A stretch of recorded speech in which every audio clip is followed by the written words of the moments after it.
শুভ সকাল বন্ধুরা। আজ আমার জীবনের একটা বিশেষ দিন, তাই আমি কাল রাতেই ডিসাইড করে নিয়েছিলাম আজকে কোথায় যাব। তো সকালবেলা 5:30টায় ঘুম থেকে উঠেই তৈরি হয়ে আমি আমার হাজব্যান্ড 6:30টার মধ্যে বাড়ির থেকে বেরিয়ে গেছি। তো আমরা এখন যাব হচ্ছে শিবপুর, হাওড়া শিবপুর। তো এটা হচ্ছে তোমার মানে দক্ষিণেশ্বরের যে ব্রিজটা, ওই ব্রিজটা আমরা ক্রস করছি। এবং প্রত্যেক দিনই, আজকের দিনে প্রত্যেক বছরই আমরা কোথাও না কোথাও যাই। আর আমার বিশেষ দিনে আমি চেষ্টা করি একটু ভগবানকে দর্শন করতে যাওয়ার, এটা আমার ছোটোবেলাকার অভ্যাস। তো রোদের তাপ দেখা, এখন বাজে সময় 7টা কি 7:15, কিন্তু রাস্তায় রোদ উঠেছে দেখো। ভাবলাম যে সকাল সকাল বেরোবো, তাহলে রোদের তাপটা হয়তো একটু কম লাগবে, কিন্তু এই 7টার সময় রোদ দেখে তো আমার মাথা খারাপ হয়ে যাচ্ছে।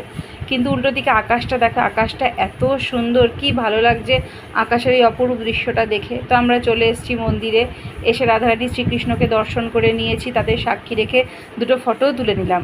ইনি হচ্ছেন কাঠি বাবাজি মহারাজ, আচ্ছা ইনি হচ্ছেন রাধারানী শ্রীকৃষ্ণের আরেকটা মূর্তি। আর মন্দিরের পিছনে একটা ছোট্ট গোশালা আছে, তো এখানে 25 থেকে 30টা মতন গরু আছে। অসম্ভব মনোরম এই পরিবেশটা। আর বিশ্বাস করো, বাইরে রোদের থেকে এসে মন্দিরে ঢুকে যেন শরীর মন দুটোই একদম শান্ত হয়ে গেল। মনে হলো আমরা পুরো চিল্ড এসিতে চলে এলাম, এতটাই ঠান্ডা ছিল মন্দিরের ভেতরটা। তো আজ মন্দিরে আসার উদ্দেশ্য হচ্ছে, আমার বাবা এখান থেকে দীক্ষা নিয়েছিলেন, বাবা এখন আর বেঁচে নেই।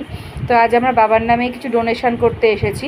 তো অনেক দিন ধরেই আসবো করছিলাম, কিন্তু হয়ে উঠছিল না। যাই হোক, আজকে আমরা এসেছি সকাল সকাল এখানে। তো ডোনেশন দেওয়া হয়ে গেছে, ভগবান দর্শনও হয়ে গেছে। এখন ভাবলাম একটু রেস্ট নিয়ে নিই, তারপর বেরোবো। আর এটা হচ্ছে আমার বিশেষ দিনের বিশেষ মানুষের কাছ থেকে পাওয়া বিশেষ উপহার। তো এবার এটাও তোমাদের সাথে আমি শেয়ার করে নিলাম। এবং বললে তোমরা হাসবে না, এই জুতোটাও আমাকে উনিই দিয়েছে, এটাও আমার নতুন জুতো, আজকেই প্রথম পরে এসেছি, তাই ভাবলাম তোমাদের সাথে একটু শেয়ার করি।